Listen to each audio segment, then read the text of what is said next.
Здравейте, колеги, село Бръшланица, Плевенско. Дата 19 октомври, около 11:40 часа. Ще ви покажа едно от семейството, което е замено по безотопление. Отгоре е на мрежа. Прави впечатление къде е кълбото спрямо другите кошери, обработени в предните клипове с йодосептадон. То е плътно фиксирано отпред.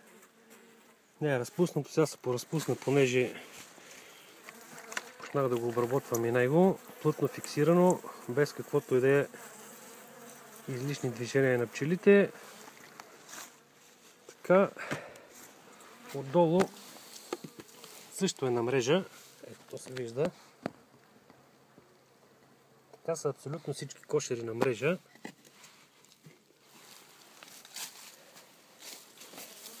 На долен вход и ще предпазите са монтирани преди 10 на дена. Всичко нагоре е абсолютно затворено. Идеята е тая година експериментално два кошера, така съм ги заземил, при постоянна вентилация и постоянно течение в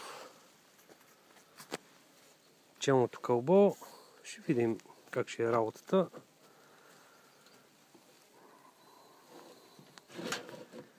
Така, въздуха, който засмуква кълбото отдолу, излиза отгоре и наподобява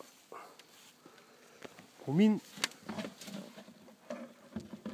Влага не би трябвало да видим, но ще видим направо състоянието на пчелното кълбо. Мненията по въпроса са много така противоречиви и така нататък. Но нищо не ни бърка да я пробваме.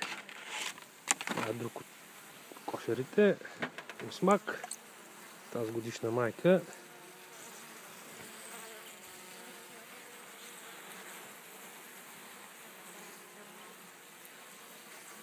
И той е още горе. Явно температурите тук са други вече.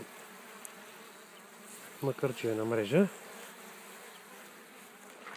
И така, продължаваме нататък. Всичко добро, колеги, успех!